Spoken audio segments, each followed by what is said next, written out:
Hello everyone, welcome to our YouTube channel Degree Insights. My name is Swapna. I am going to share you Shatavahana University Degree English syllabus.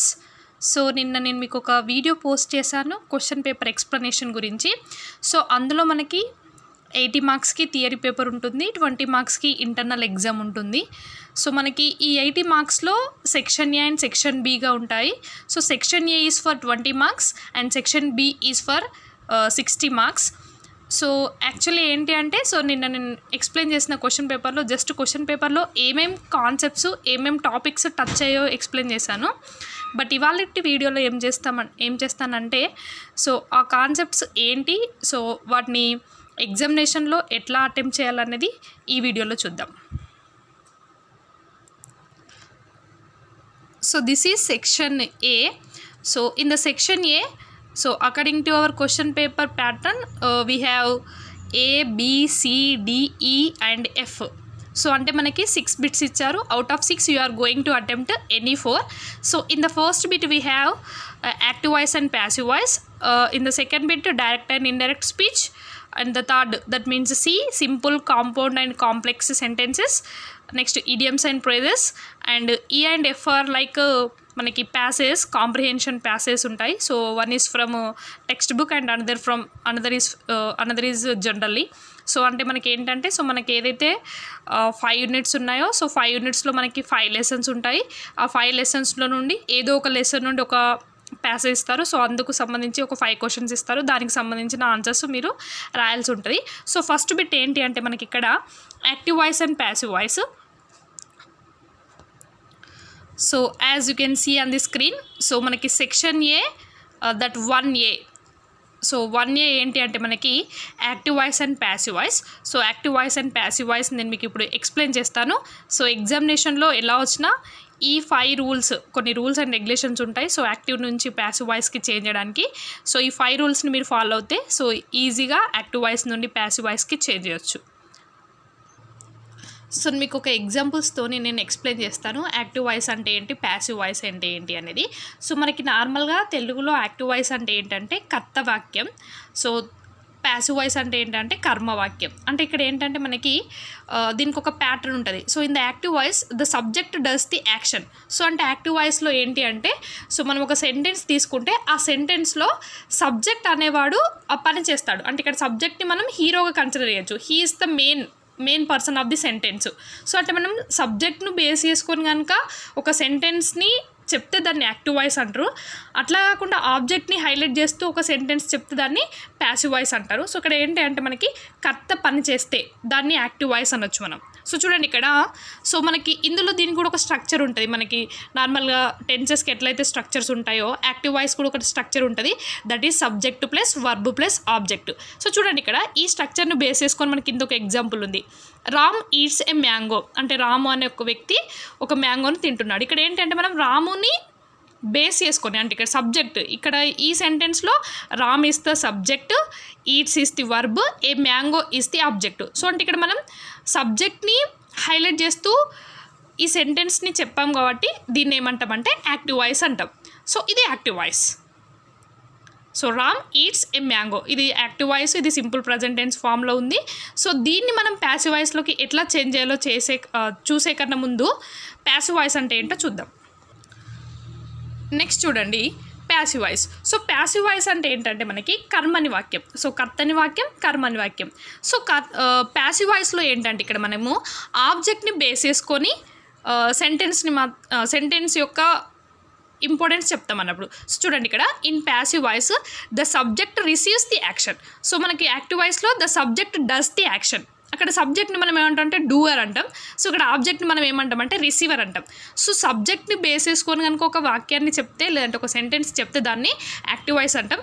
అట్లా కాకుండా same సెంటెన్స్ని మనం ఆబ్జెక్ట్స్కి importance ఇస్తూ చెప్తే దాన్ని passive voice అంటాం. So మనకి సబ్జెక్ట్ని base చేసుకొని చెప్పినప్పుడు ఒక స్ట్రక్చర్ ఉంటుంది, ఆబ్జెక్ట్ని బేస్ చేసుకొని చెప్పినప్పుడు ఒక స్ట్రక్చర్ ఉంటుంది. సో చూడండి, ఇక్కడ ఆబ్జెక్ట్ని బేస్ చేసుకొని చెప్పినప్పుడు మనం ఫస్ట్ ఇక్కడ ఎవరిని బేస్ చేసుకొని చెప్తామో వాళ్ళని మనం ఫస్ట్ ప్లేస్లో ఉంచాలి. సో మనం ఇక్కడ subject plus verb plus object, అక్కడ మనం సబ్జెక్ట్ని బేస్ చేసుకొని చెప్పాను కాబట్టి సబ్జెక్ట్ని ఫస్ట్ ప్లేస్లో ఉంచాం. సో ఇక్కడ మనం ఏంటంటే ప్యాసివ్ వాయిస్లో ఆబ్జెక్ట్ని బేస్ చేసుకొని సెంటెన్స్ యొక్క ఇంపార్టెన్స్ మనం చెప్తాం కాబట్టి ఇక్కడ ఆబ్జెక్ట్కి ఫస్ట్ పొజిషన్ ఇవ్వాలి. So object plus be form use చేయాల్సి ఉంటుంది ఇక్కడ. నెక్స్ట్ మనం నేను మీకు రూల్స్ చెప్తాను. ఫస్ట్ ప్యాసివ్ వాయిస్లోకి చేంజ్ చేసినప్పుడు ఏం చేయాలంటే దానికి నెక్స్ట్ మీకు ఇంకొక రూల్స్ చెప్తాను. అంటే యాక్టివ్ వాయిస్ నుండి ప్యాసివ్ వాయిస్కి చేంజ్ చేసినప్పుడు కొన్ని రూల్స్ అండ్ రెగ్యులేషన్స్ ఉంటాయి. సో దానికి సంబంధించిన స్ట్రక్చర్ ఏది, object plus be form plus V3 plus by plus subject. ఇక్కడ చూడండి, a mango is eaten by Ramu. So ఇంతకుముందు Ram eats a mango. So Ramu మామిడి పండు తిన్నాడు. సో ఇక్కడ ఏంటంటే మామిడి పండు రాము చేత తినబడింది. సో ఇక్కడ మనం సబ్జెక్ట్ని హైలైట్ చేస్తూ ఒక వాక్యం చెప్పాం, ఇక్కడ ఆబ్జెక్ట్ని హైలైట్ చేస్తూ ఒక వాక్యం చెప్పాం. సో వీటిని ఏమంటామంటే మనం యాక్టివ్ వాయిస్ ప్యాసివ్ వాయిస్ అంటాం. తెలుగులో కర్తని వాక్యం, కర్మని వాక్యం అంటాం. సో మన యాక్టివ్ నుంచి ప్యాసివ్లోకి చేంజ్ చేసేటప్పుడు కొన్ని రూల్స్ అండ్ రెగ్యులేషన్స్ ఉంటాయి. సో వాటిని మీరు ఫాలో అవుతే ఎలాంటి సెంటెన్స్ ఇచ్చినా వాటిని మీరు యాక్టివ్ వాయిస్ నుండి ప్యాసివ్ వాయిస్కి ఈజీగా చేంజ్ చేయొచ్చు. సో చూడండి, ఎప్పుడైతే మనం ఒక సెంటెన్స్ యాక్టివ్ వాయిస్లో ఇచ్చి దాన్ని ప్యాసివ్ వాయిస్లోకి చేంజ్ చేయమంటారో, సో అప్పుడు ఏంటి అంటే మనకి ఫస్ట్ మనం ఇచ్చిన సెంటెన్స్లో సబ్జెక్ట్ ఏది, వర్బ్ ఏది, ఆబ్జెక్ట్ ఏది ఐడెంటిఫై చేయాలి. సో చేసిన తర్వాత నెక్స్ట్ ఏం చేయాలంటే మనం యాక్టివ్ వాయిస్ నుండి ప్యాసివ్ వాయిస్లోకి చేంజ్ చేసేటప్పుడు ఇక్కడ చూడండి, సబ్జెక్ట్ని మనం డూయర్ అంటాం, ఆబ్జెక్ట్ని రిసీవర్ అంటాం. అంటే సబ్జెక్ట్ని హైలైట్ చేస్తూ చెప్తేనేమో యాక్టివ్ వాయిస్, ఆబ్జెక్ట్ని హైలైట్ చేస్తూ ఒక వాక్యం ఒక సెంటెన్స్ మనం చెప్తేనేమో దాన్ని ప్యాసివ్ వాయిస్ అంటాం. సో సబ్జెక్ట్ని యాక్టివ్ వాయిస్ నుంచి ప్యాసివ్ వాయిస్లోకి చేంజ్ చేసేటప్పుడు సబ్జెక్ట్ని ఆబ్జెక్ట్ పేజ్లో రాయాల్సి ఉంటుంది, ఆబ్జెక్ట్ని సబ్జెక్ట్ ప్లేస్లో. ఓకేనా, సబ్జెక్ట్ ప్లేస్లో ఆబ్జెక్ట్ రాయాలి, ఆబ్జెక్ట్ ప్లేస్లో సబ్జెక్ట్ రాయాలి. అంటే ఇక్కడ ఏంటంటే మనం స్వాప్ చేయాలి, సబ్జెక్ట్ ప్లేస్లో ఆబ్జెక్ట్, ఆబ్జెక్ట్ ప్లేస్లో సబ్జెక్ట్. చూడండి, ఇక్కడ మేక్ ఆబ్జెక్ట్ న్యూ సబ్జెక్ట్. ఇక్కడ ఏంటి అంటే మనకి సింపుల్గా చెప్పాలంటే, సో ఫస్ట్ మనం ఏదైతే యాక్టివ్ వాయిస్ నుంచి ప్యాసివ్ వాయిస్కి చేంజ్ చేస్తామో అప్పుడు ఏం చేయాలంటే సబ్జెక్ట్ ప్లేస్లో ఆబ్జెక్ట్ని రాయాలి, ఆబ్జెక్ట్ ప్లేస్లో సబ్జెక్ట్ రాయాలి. నెక్స్ట్ ఏం చేస్తామంటే, సో చూడండి, ఇక్కడ ఇంతకుముందు మనం రామ్ ఈట్స్ ఏ మ్యాంగో అన్నాం. నెక్స్ట్ మనం ప్యాసివ్ వాయిస్లోకి చేంజ్ చేసేటప్పుడు ఏం చేస్తాం, a mango is eaten by Ramu. So ఇది ప్యాసివ్ వాయిస్లోకి. సో ఏం చేస్తాం మనం అక్కడ, సో ఇక్కడ ఈజ్ అనేది ఏంటంటే మనకి ఒక బీ ఫామ్, అంటే ఏదైతే సూటబుల్ బీ ఫామ్ ఉంటుందో దాన్ని యూజ్ చేయాల్సి ఉంటుంది. నెక్స్ట్ చూడండి, మనం సో యాక్టివ్ వాయిస్ నుంచి ప్యాసివ్ వాయిస్లోకి ఏదైనా ఒక సెంటెన్స్ చేంజ్ చేసినప్పుడు సో అది V1 ఫామ్లో ఉందా, V2 ఫామ్లో ఉందా, V3 ఫామ్లో ఉన్నా కూడా సో కంపల్సరీ దాన్ని V1ని V3లోకి చేంజ్ చేయాలి. యాక్టివ్ వాయిస్లో V1 ఫామ్లో ఉంటే ప్యాసివ్ వాయిస్ వచ్చేసరికి అది ఏమవుతామంటే V3 ఫామ్లోకి వస్తుంది. సో ఇందాక ఈట్స్ అనేది V1గా కన్సిడర్ చేస్తే మనం దాన్ని V3 ఫామ్, అంటే పాస్ట్ పార్టిసిపుల్ ఫామ్ ఏంటి అంటే V3, ఏంటది E10. ఓకేనా, ఈటెన్. సో ఇక్కడ ఏం రాయాల్సి ఉంటుంది అంటే ఈటెన్ రాయాల్సి ఉంటుంది. నెక్స్ట్ బై అనే ఒక ఆప్షనల్ సబ్జెక్ట్ని యూజ్ చేయాల్సి ఉంటుంది. ఓకేనా, మనకి బై నార్మల్గా Ram eats a mango is eaten by Ramu. So whenever you are changing an active sentence into passive sentence you need to do all these steps. So first ఏం చేయాలంటే we need to identify what is subject, what is verb, what is object. Next in the step 2 we should have to swap is nothing but ఇక్కడ changes the positions. So object ప్లేస్లో subject రాయాలి, subject ప్లేస్లో object రాయాలి. Next ఒక be form use చేయాలి. Next ఏంటి, V1ని V3గా transfer చేయాలి. Next by అనే ప్రిపోజిషన్ కానీ కంజంక్షన్ కానీ యూజ్ చేయాల్సి ఉంటుంది. నెక్స్ట్ తర్వాత సబ్జెక్ట్ యాజ్ యూజువల్. ఓకేనా, సో ఇక్కడ ఇట్లా చేసిన తర్వాత మనకి ఎట్లా కనిపిస్తుంది అంటే చూద్దాం. సో ఇందాక మనకి యాక్టివ్ వాయిస్లో రామ్ ఈట్స్ ఏ మ్యాంగో ఉంది. నెక్స్ట్ ప్యాసివ్ వాయిస్లో a mango is eaten by Ram. ఇక్కడ రామ్ అనేది సబ్జెక్ట్ ఉంది ఫస్ట్లో. సో ప్యాసివ్ వాయిస్లోకి వచ్చేసరికి సో ఏ మ్యాంగో వచ్చింది, అంటే సబ్జెక్ట్ ప్లేస్లో ఆబ్జెక్ట్ వచ్చింది. సో బీ ఫామ్ ఇక్కడ చూడండి, ఆబ్జెక్ట్ స్ట్రక్చర్ ఏదైతే ప్యాసివ్ వాయిస్లో స్ట్రక్చర్ ఏదైతే ఉందో సో దాన్ని యాజ్ ఇట్ ఈజ్ మీరు ఈ 5 రూల్స్ అండ్ రెగ్యులేషన్స్లో సబ్స్టిట్యూట్ చేస్తే మనకి యాక్టివ్ వాయిస్ నుండి ప్యాసివ్ వాయిస్కి ఈజీగా చేంజ్ చేయొచ్చు. Subject becomes object, we should have to use a be form. Next V1 must be changes into V3. Next by, next subject. So this is whenever you are changing an active voice into passive voice. So these are the 5 rules you must have to follow. అంటే ఏ sentence ఇచ్చినా కూడా దాన్ని మీరు active voice నుంచి passive వాయిస్లోకి change చేస్తే so ఇలా ట్రాన్స్ఫర్ అయిపోతుంది. సో మనకి నార్మల్గా ప్రజెంట్ టెన్స్ ఫామ్లో యాక్టివ్ వాయిస్ ఇస్తారు, దాన్ని మనం పాస్ట్ టెన్స్ ఫామ్లోకి చేంజ్ చేయాల్సి ఉంటుంది. That's it. సో నెక్స్ట్ మనకి active voice and passive voice అనేది 1A అయితే నెక్స్ట్ 1B ఏంటంటే direct and indirect speech. So direct and indirect speech, direct speech అంటే ఏంటి, ఇండైరెక్ట్ స్పీచ్ అంటే ఏంటి, డైరెక్ట్ నుంచి ఇండైరెక్ట్ స్పీచ్లోకి ఎట్లా కన్వర్ట్ చేయాలనేది ఇప్పుడు చూద్దాం. సో మనకి నెక్స్ట్ 1B ఏంటంటే direct speech and indirect speech. So మనకి ఎగ్జామినేషన్లో కొన్ని సెంటెన్సెస్, కొన్ని కాదు 5 సెంటెన్సెస్ ఇస్తారు. సో ఇది 5 మార్క్స్ ఉంది కాబట్టి 5 సెంటెన్సెస్ ఇస్తారు. సో డైరెక్ట్ స్పీచ్లో ఇచ్చి దాన్ని ఇండైరెక్ట్కి చేంజ్ చేయమంటారు, లేకపోతే ఇండైరెక్ట్లో ఇచ్చి డైరెక్ట్కి చేంజ్ చేయమంటారు. సో ఎట్లా చేంజ్ చేయాలన్నా కూడా we need to follow some rules and regulations. So first మనకి డైరెక్ట్ స్పీచ్ అంటే ఏంటి, ఇండైరెక్ట్ స్పీచ్ అంటే ఏంటో తెలియాలి. సో డైరెక్ట్ స్పీచ్ అంటే ఏంటంటే ప్రత్యక్ష వాక్యం. ఫర్ ఎగ్జాంపుల్ ఎవరైనా మాట్లాడిన మాటలను సేమ్ ఎగ్జాక్ట్ వర్డ్స్ వాటిని మనం యాజ్ ఇట్ ఈస్గా చెప్తే వాటిని ఏమంటామంటే డైరెక్ట్ స్పీచ్ అంటాం. సో ఎవరో చెప్పిన మాటలని మన మాటల్లో మార్చి చెప్పడాన్ని ఏమంటామంటే ఇండైరెక్ట్ స్పీచ్ అంటాం. ఇక చూడండి ఎగ్జాంపుల్ ఏముంది మనకి, Ram said I am happy. So ఇక్కడ ఏంటి, రామ్ చెప్పాడు, ఏమని చెప్పాడు, నేను హ్యాపీ. అంటే అతను చెప్పిన మాటలు అతనే ఎగ్జాక్ట్గా చెప్తున్నాడు కాబట్టి దాన్ని డైరెక్ట్ స్పీచ్ అంటాం. ఫర్ ఎగ్జాంపుల్ ఆయన ఇట్లా చెప్పాడు, Ram said I am happy. So ఈ మాటలు మనం విని వేరే వాళ్ళకి చెప్పడాన్ని ఇండైరెక్ట్ స్పీచ్ అంటాం. సో ఫస్ట్ ఇక్కడ ఏంటంటే, సో మనకి డైరెక్ట్ స్పీచ్లో ఫస్ట్ డైరెక్ట్ స్పీచ్ నుండి ఇండైరెక్ట్ స్పీచ్కి చేంజ్ చేయాలంటే ఫస్ట్ మనకి డైరెక్ట్ స్పీచ్ అంటే ఏంటి, అది ఎట్లా ఉంటుంది అనేది చూడాలి. సో చూడండి ఇక్కడ మనకి డైరెక్ట్ స్పీచ్ అనేది ఎప్పుడు కూడా మనకి కొటేషన్ మార్క్స్లో ఉంటాయి. చూడండి, Ram said I am happy. I am happy అనేది ఏంటంటే ఎగ్జాక్ట్ వర్డ్స్. సో ఈ ఎగ్జాక్ట్ వర్డ్స్ని మనం కొటేషన్ మార్క్స్లో రాస్తాం. సో వీటిని మనం ఏమంటామంటే డైరెక్ట్ స్పీచ్ అంటాం. సో నెక్స్ట్ ఏంటంటే indirect speech. So indirect speech అంటే ఏంటంటే ఎవరో చెప్పిన మాటల్ని మన మాటల్లో మార్చి చెప్పడాన్ని ఇండైరెక్ట్ స్పీచ్ అంటాం. సో ఇండైరెక్ట్ స్పీచ్లో చూడండి, సో మనకి డైరెక్ట్ స్పీచ్లో Ram said I am happy. So I am happy అనేది మనకి కొటేషన్ మార్క్స్లో ఉంది.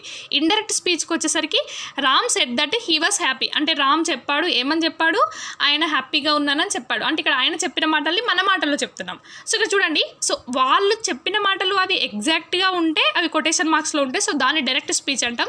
సో మన ఇండైరెక్ట్ స్పీచ్లోకి చేంజ్ చేసేటప్పుడు సో ఏదైతే కొటేషన్ మార్క్స్లో ఉంటుందో ఆ కొటేషన్ మార్క్స్ని రిమూవ్ చేస్తాం. సో డైరెక్ట్ స్పీచ్కి ఇండైరెక్ట్ స్పీచ్కి మీకు డిఫరెన్స్ ఏంటంటే, సో డైరెక్ట్ స్పీచ్ ఎప్పుడు కూడా మనకి కొటేషన్ మార్క్స్లో ఉంటుంది, ఇండైరెక్ట్ స్పీచ్లో మనకి ఎలాంటి కొటేషన్ మార్క్స్ ఉండవు. సో ఇలా మనం ఐడెంటిఫై చేయొచ్చు డైరెక్ట్ స్పీచ్ ఏంటి, ఇండైరెక్ట్ స్పీచ్ ఏంటి. నెక్స్ట్ డైరెక్ట్ స్పీచ్ నుండి ఇండైరెక్ట్ స్పీచ్కి ఎలా చేంజ్ చేయాలి.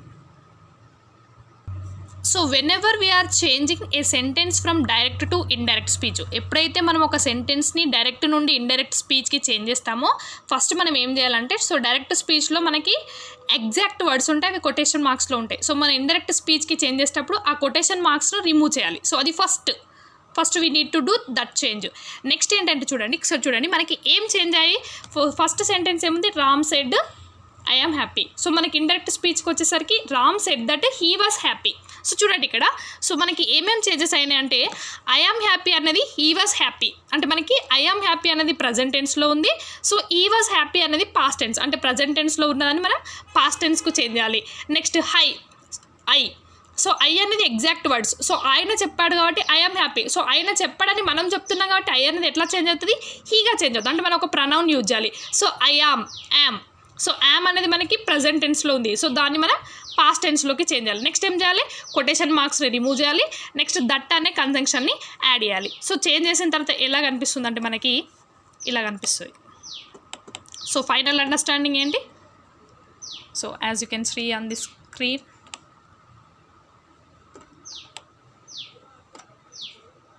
సో ఫైనల్ అండర్స్టాండింగ్లో ఏముంది మనకి, సో డైరెక్ట్ స్పీచ్లో Ram said I am happy, indirect స్పీచ్లో Ram said that he was happy. So ఏమేమి చేంజెస్ అయినాయి అంటే మనకి, సో ఐ యామ్ హ్యాపీ అనేది ఈ వాజ్ హ్యాపీగా కన్వర్ట్ అయింది, అంటే ప్రజెంట్ టెన్స్లో ఉన్నది పాస్ట్ టెన్స్లో కన్వర్ట్ అయింది. నెక్స్ట్ దట్ అనే కంజంక్షన్ యూజ్ చేసాము.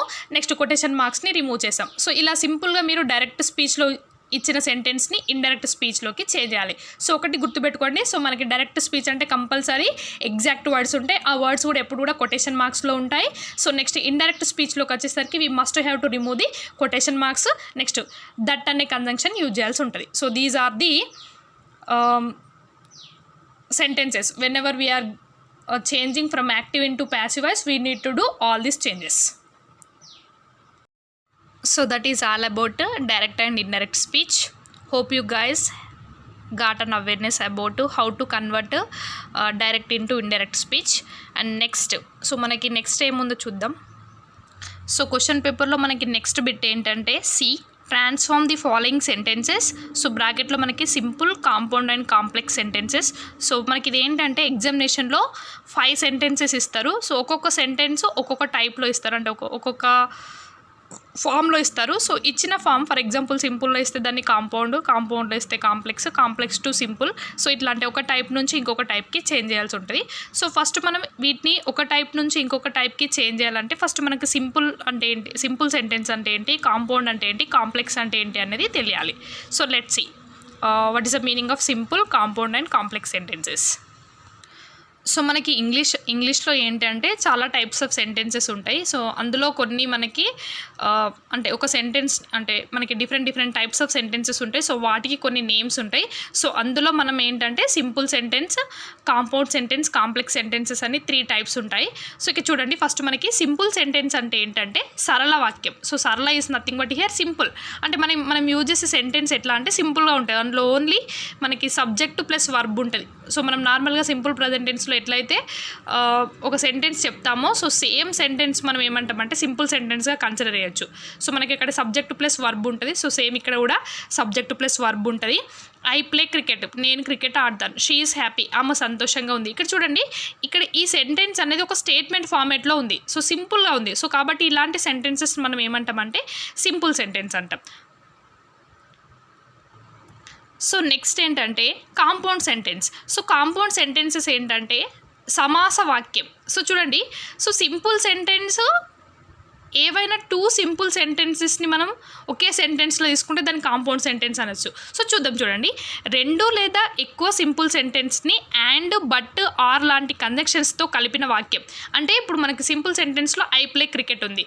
Next I watch TV. So I play cricket and I watch TV, ఈ 2 సింపుల్ సెంటెన్స్ని మనం సో మనకి పార్ట్స్ ఆఫ్ స్పీచ్లో కంజంక్షన్స్ ఉంటాయి, అండ్, బట్, ఆరు. సో ఇలాంటి కంజంక్షన్స్తో కనుక జాయిన్ చేస్తే దాన్ని ఏమంటామంటే కాంపౌండ్ సెంటెన్స్ అంటాం. సో చూడండి, దీని స్ట్రక్చర్ ఎట్లా ఉంది, simple sentence plus conjunction plus simple sentences. అంటే ఒక సింపుల్ సెంటెన్స్ ఉంటుంది, మధ్యలో ఒక కంజంక్షన్ ఉంటుంది, నెక్స్ట్ మళ్ళీ సింపుల్ సెంటెన్స్ ఉంటుంది. ఇందాక మనకి సింపుల్ సెంటెన్స్ అంటే సింపుల్ సెంటెన్స్లో ఏముంది, ఐ ప్లే క్రికెట్ ఉంది. నెక్స్ట్ కాంపౌండ్ సెంటెన్స్లో I play cricket and I watch TV. So I play cricket ఒక simple sentence, I watch TV ఒక సింపుల్ సెంటెన్స్. ఇలా 2 సింపుల్ సెంటెన్స్ని అండ్ అనే కంజంక్షన్తో యాడ్ చేసాం కాబట్టి సో దీన్ని ఏమంటామంటే మనం కాంపౌండ్ సెంటెన్స్ అంటాం. సో నేను క్రికెట్ ఆడతాను మరియు టీవీ చూస్తాను. Next she is poor, she is honest. So she is poor అనేది ఒక simple sentence, she is honest అనేది కూడా ఒక సింపుల్ సెంటెన్స్. బట్ అనే కంజంక్షన్తో వీటి రెండింటిని యాడ్ చేసాం కాబట్టి దీన్ని ఏమంటామంటే కాంపౌండ్ సెంటెన్స్ అంటాం. సో ఇక్కడ ఏంటి అంటే మనం తీసుకున్న సెంటెన్స్కి ఈక్వల్ ప్రయారిటీ ఉంటుంది. సో కాబట్టి వీటిని ఏమంటామంటే కాంపౌండ్ సెంటెన్స్ అంటాం. నెక్స్ట్ కాంప్లెక్స్ అంటే ఏంటో చూద్దాం. సో నెక్స్ట్ ఏంటంటే complex sentence. So complex sentence ఏంటంటే సో కాంప్లెక్స్ సెంటెన్స్లో మనకి ఒక సెంటెన్స్లో 2 క్లాజెస్ ఉంటాయి, మెయిన్ క్లాస్ అని సబార్డినేట్ క్లాస్ అని ఉంటాయి. సో మెయిన్ క్లాస్ అంటే ఏంటంటే అది దేనిపైన కూడా డిపెండ్ అవ్వదు. సో సబార్డినేట్ క్లాస్ అంటే ఒక సెంటెన్స్ అనేది ఇంకొక దానిపైన డిపెండ్ అవుతుంది. సో వీటిని మనం ఎలా ఐడెంటిఫై చేయాలంటే కొన్ని కీవర్డ్స్ ఉంటాయి. సో ఇందాక మనం ఎలాంటి అంటే నార్మల్గా ఒక స్టేట్మెంట్ ఫామ్లో ఒక సింపుల్ సెంటెన్స్ ఫార్మేట్లో ఉంటే దాన్ని సింపుల్ సెంటెన్స్ అనుకోవచ్చు. కొన్ని కంజంక్షన్స్ అండ్, బట్, ఆరు. సో ఇలాంటి కంజంక్షన్స్ ఉంటే వాటిని మనం కాంపౌండ్ సెంటెన్స్గా కన్సిడర్ చేయొచ్చు. సో అట్లా కాకుండా సో ఇక్కడ చూడండి మనకి కొన్ని కీవర్డ్స్ ఉన్నాయి, because, if, when, although. So ఇలాంటి వర్డ్స్ని యూజ్ చేసుకొని ఏవైనా సెంటెన్సెస్ని యాడ్ చేసి అందులో మనకి మెయిన్ క్లాస్, సబార్డినేట్ క్లాస్ కనుక ఉంటే వాటిని ఏమంటామంటే మనం కాంప్లెక్స్ సెంటెన్సెస్ అంటాం. సో చూడండి, ఇక్కడ ఒక ఎగ్జాంపుల్ ఉంది, I will come if you call me. So వీటిని ఏమంటామంటే మనం కండిషనల్ సెంటెన్సెస్ కూడా కన్సిడర్ చేయొచ్చు. సో వీటిని ఏమంటామంటే ఇఫ్, వెన్, ఆల్దో. సో వీటిని ఏమంటామంటే మనం కండిషనల్ వర్డ్స్గా యూజ్ చేయొచ్చు. So for example, if you work hard you will get good marks. నువ్వు కనుక కష్టపడితే నీకు మంచి మార్క్స్ వస్తాయి. సో అంటే ఇక్కడ ఏంటి, ఒక పని చేస్తే ఇంకో పని అనేది పూర్తవుతుంది. సో ఇక్కడ ఎప్పుడు కూడా ఒక సెంటెన్స్ అనేది ఇంకొక సెంటెన్స్ పైన డిపెండ్ అవుతుంది. సో ఇలాంటి సెంటెన్సెస్ మనం ఏమంటామంటే కాంప్లెక్స్ సెంటెన్సెస్ అంటాం. I will come if you call me. So నేను వస్తాను, ఎప్పుడు వస్తాను, నువ్వు పిలిస్తే నేను వస్తాను. సో చూడండి, ఇక్కడ ఒక సెంటెన్స్ అనేది ఇంకొక సెంటెన్స్ని లింకప్ అయి ఉంది. సో ఇలాంటి సెంటెన్సెస్ ఏమంటామంటే మనం కాంప్లెక్స్ సెంటెన్సెస్ అంటాం. She is happy she is happy because she got the job. ఆమె సంతోషంగా ఉంది. ఎందుకు సంతోషంగా ఉంది? ఆమెకి జాబ్ వచ్చింది. సో ఇక్కడ చూడండి, ఒక మెయిన్ ఐడియా అనేది ఎప్పుడు కూడా ఒక డిపెండెంట్ ఐడియాని బేస్ చేసుకొని ఉంటుంది. సో ఇలాంటి సెంటెన్సెస్ మనం ఏమంటామంటే కాంప్లెక్స్ సెంటెన్సెస్ అంటాం. సో మీకు ఎగ్జామినేషన్లో సింపుల్లో ఇచ్చేదాన్ని కాంపౌండ్లోకి, లేదంటే కాంపౌండ్లో ఇచ్చేదాన్ని కాంప్లెక్స్లోకి చేంజ్ చేయమంటారు. సో మనం ఎలా చేంజ్ చేయాలంటే సో ఇలాంటి కీవర్డ్స్ని యూజ్ చేసుకొని మనం చేంజ్ చేయొచ్చు. ఓకేనా? సో మనకి సింపుల్ సెంటెన్స్ అనేది ఒక స్టేట్మెంట్ ఫార్మేట్లో ఉంటుంది. అండ్ బట్ ఆర్ కంజంక్షన్స్ని యూజ్ చేసుకొని ఏవైనా 2 సింపుల్ సెంటెన్సెస్ని మనం యాడ్ చేస్తే దాన్ని కాంపౌండ్ సెంటెన్సెస్ అంటాం. అట్లా కాకుండా మనకి కండిషనల్ వర్డ్స్ ఉంటాయి కొన్ని, if, when, although, even though, not only but also. So ఇలాంటి వర్డ్స్ని యూజ్ చేసుకొని ఏవైనా సెంటెన్సెస్ మనం యాడ్ చేస్తాం. సో ఇక్కడ చూడండి, ఒక మెయిన్ ఐడియా ఉంటుంది, ఒక డిపెండెంట్ ఐడియా ఉంటుంది. సో వీటిని ఏమంటామంటే మనం కాంప్లెక్స్ సెంటెన్సెస్ అంటాం. సో వీటిని ఒక టైప్ నుంచి ఇంకొక టైప్కి చేంజ్ చేయమనొచ్చు, లేకపోతే ఇచ్చిన సెంటెన్స్ అనేది ఏ టైప్ అని కూడా అడగచ్చు. సో ఏ టైప్ అని అడిగితే మనం ఈ కంజంక్షన్ ఈ కీవర్డ్స్ని యూజ్ చేసుకొని సింపుల్గా మనం ఆన్సర్ చేయొచ్చు. అంటే మనకి నార్మల్ ఒక స్టేట్మెంట్ ఫార్మల్లో ఉంటుంది సింపుల్ సెంటెన్స్ అని, లేకపోతే అండ్, బట్, ఆర్ ఇలాంటి కంజంక్షన్స్ ఉంటే 2 సింపుల్ సెంటెన్సెస్ని యాడ్ చేస్తే సో వాటిని మనం కాంపౌండ్ అని. సో అట్లా కాకుండా మనకి ఇఫ్, బికాస్, వెన్, ఆల్దో అంటే ఒక సెంటెన్స్ అనేది ఇంకొక సెంటెన్స్ని బేస్ చేసుకొని కనుక కంప్లీట్ మీనింగ్ ఇస్తే వాటిని మనం కాంప్లెక్స్ సెంటెన్స్గా కన్సిడర్ చేయొచ్చు. సో ఇవి ఎగ్జామినేషన్లో వస్తే వీటిని ఐడెంటిఫై చేయడం ఈజీ. నెక్స్ట్ ఒక టైప్ నుంచి ఇంకొక టైప్ కూడా ఈజీగా చేంజ్ చేయొచ్చు. ఫస్ట్ మీకు సింపుల్ అంటే ఏంటి, కాంపౌండ్ అంటే ఏంటి, కాంప్లెక్స్ అంటే ఏంటి అనే అవేర్నెస్ ఉంటే ఒక టైప్ నుంచి ఇంకొక టైప్కి ఈజీగా చేంజ్ చేయొచ్చు. So this is all about the simple, compound and complex sentences. మనకి ఏంటి అంటే ఒక 5 సెంటెన్సెస్ ఇస్తారు. సో ఇచ్చిన సెంటెన్స్ ఫర్ ఎగ్జాంపుల్ సింపుల్లో ఇస్తే దాన్ని కాంపౌండ్లోకి, కాంపౌండ్లో ఇస్తే కాంప్లెక్స్లోకి, సో ఇలా చేంజ్ చేయమని అడుగుతారు. సో ఇప్పుడు మీ అందరికీ సింపుల్, కాంపౌండ్, కాంప్లెక్స్ సెంటెన్సెస్ అంటే ఏంటి అనే ఒక అవేర్నెస్ వచ్చిందని నేను అనుకుంటున్నాను. సో ఇప్పుడు ఒక ఎగ్జాంపుల్ తీసుకొని సో దాన్ని సింపుల్ సెంటెన్స్లో, కాంపౌండ్ సెంటెన్స్లో, కాంప్లెక్స్ సెంటెన్స్లో ఎట్లా రాస్తారో చూద్దాం. సో మనకి ఎగ్జామినేషన్లో కూడా ఒక సెంటెన్స్ ఇచ్చి దాన్ని ఒక టైప్ నుంచి ఇంకొక టైప్కి చేంజ్ చేయమంటారు. సో చూడండి, ఇక్కడ he is poor but he is honest. He is poor but he is honest. మనకి సింపుల్, కాంపౌండ్, కాంప్లెక్స్ సెంటెన్స్ అంటే ఏంటో అర్థమైంది. సో నేను ఒక ఎగ్జాంపుల్ తీసుకొని దాన్ని ఒక టైప్ నుంచి ఇంకొక టైప్కి ఎట్లా చేంజ్ చేయాలనేది చూద్దాం. సో చూడండి, ఇక్కడ he is poor but he is honest. So he is poor but he is honest అనేది ఏ టైప్ సెంటెన్స్ మనకి? సో ఇప్పటివరకు మనం ఎక్స్ప్లెయిన్ చేసిన క్లాస్ ప్రకారం అది ఏ టైప్ సెంటెన్స్ అంటే కాంపౌండ్ సెంటెన్స్. ఎందుకంటే he is poor but he is honest. So he is poor అనేది ఒక simple sentence, he is honest అనేది ఒక సింపుల్ సెంటెన్స్. బట్ అనే కంజంక్షన్తో 2 సెంటెన్సెస్ని మనం యాడ్ చేస్తాం కాబట్టి ఇది కాంపౌండ్ సెంటెన్స్ అవుతుంది. సో చూడండి, ఇక్కడ ఈ కాంపౌండ్ సెంటెన్స్ని మనం కాంప్లెక్స్ నెక్స్ట్ సింపుల్ సెంటెన్స్లోకి ఎట్లా చేంజ్ చేస్తామో చూద్దాం. సో చూడండి, ఒరిజినల్ సెంటెన్స్ మనకి ఏ టైప్లో ఉందంటే కాంపౌండ్ సెంటెన్స్ ఫార్మేట్లో ఉంది. So he is poor but he is honest. So ఇది సింపుల్ సెంటెన్స్ ఎట్లా అవుతుంది? So he is poor but honest man. Okay, so మనకి he is poor but he is honest man. Next చూడండి, compound సెంటెన్స్తో same idea slightly varied. So మనకు కొంచెం డిఫరెన్స్తోని compound sentence రాస్తాం. సో యాక్చువల్లీ మనం సింపుల్ సెంటెన్స్లో దీన్ని హీ ఈజ్ పూర్ ఒక సెంటెన్స్ రాయొచ్చు, హీ ఈజ్ హానెస్ట్ ఒక సెంటెన్స్ రాయొచ్చు. సో 2 సెంటెన్స్ని జాయిన్ చేస్తూ he is poor but honest man అని కూడా రాయొచ్చు. సో అట్లా కాకుండా మనకి కాంపౌండ్ సెంటెన్స్లో so he is poor yet he is honest. So మనకి అండ్, ఆర్, బట్టే కాకుండా ఎట్ కూడా ఒక కంజంక్షనే. సో దాన్ని యూజ్ చేసుకొని కూడా మనం కాంపౌండ్ సెంటెన్స్గా దాన్ని కన్వర్ట్ చేయొచ్చు. సో నెక్స్ట్ కాంప్లెక్స్ సెంటెన్స్లో ఏం రాస్తామో చూద్దాం. సో ఇందాక మనం కొన్ని కీవర్డ్స్ చూసాం, because, although, when, if. So ఈ కీవర్డ్స్ కనుక కనిపిస్తే మనం దాన్ని కాంప్లెక్స్ సెంటెన్స్గా కన్సిడర్ చేయొచ్చు. సో ఆ కీవర్డ్స్ని యూజ్ చేసుకొని మనం సింపుల్ నుంచి కాంపౌండ్ నుంచి కాంప్లెక్స్లోకి కూడా కన్వర్ట్ చేయొచ్చు. సో చూడండి, ఇక్కడ he is poor but he is honest అనే సెంటెన్స్ని మనం కాంప్లెక్స్ సెంటెన్స్లో although he is poor he is honest అని మనం జాయిన్ చేయొచ్చు. సో ఇలా ఒక టైప్ నుంచి ఇంకొక టైప్కి చేంజ్ చేయొచ్చు. సో వీటిని మనం ఏమంటామంటే సింపుల్, కాంపౌండ్, కాంప్లెక్స్ సెంటెన్సెస్ అంటాం. సో ఒక టైప్ నుంచి ఇంకొక టైప్కి చేంజ్ చేసేటప్పుడు సో కొన్ని కీవర్డ్స్ యూజ్ చేసుకొని వాటిని మనం ఐడెంటిఫై చేయొచ్చు. సో అవే కీవర్డ్స్ యూజ్ చేసుకొని వాటిని మనం ఒక టైప్ నుంచి ఇంకొక టైప్కి చేంజ్ చేయొచ్చు. నెక్స్ట్ మనకి సెక్షన్ ఏ డి బిట్ ఏముందంటే ఇడియమ్స్ అండ్ ఫ్రేజెస్. సో మనకి నార్మల్గా ఇడియమ్స్ అండ్ ఫ్రేజెస్ అంటే తెలుగులో ఏంటి అంటే సామెతలు, పదబంధాలు అంటాం. సో మనం తెలుగులో ఎట్లయితే కొన్ని సామెతలను మన సొంత వాక్యాలలాగా యూజ్ చేస్తామో సో ఇంగ్లీష్లో కూడా అట్లానే మనకి కొన్ని ఇడియమ్స్ ఇస్తారు. సో వాటిని యూజ్ చేసుకొని మనం ఓన్ సెంటెన్స్ రాయాల్సి ఉంటుంది. సో నేను మీకు టెక్స్ట్ బుక్లో ఉన్న ఒక 5 ఇడియమ్స్ అండ్ ఫ్రేజెస్ని తీసుకొని ఇక్కడ ఎక్స్ప్లెయిన్ చేస్తాను. సో మీరు మీ టెక్స్ట్ బుక్లో ఏవైతే ఉన్నాయో, లేదంటే మీరు యూజ్ చేసే మెటీరియల్ కావచ్చు, వాయిస్ బుక్ కావచ్చు, సో దాస్ పబ్లికేషన్ కావచ్చు, నార్మల్ వాయిస్ బుక్ కావచ్చు, సో అందులో ఏవైతే ఉన్నాయో సో అవి కొన్ని చూసుకోండి. మ్యాక్సిమం అవే వస్తాయి ఎగ్జామినేషన్లో. So let's see.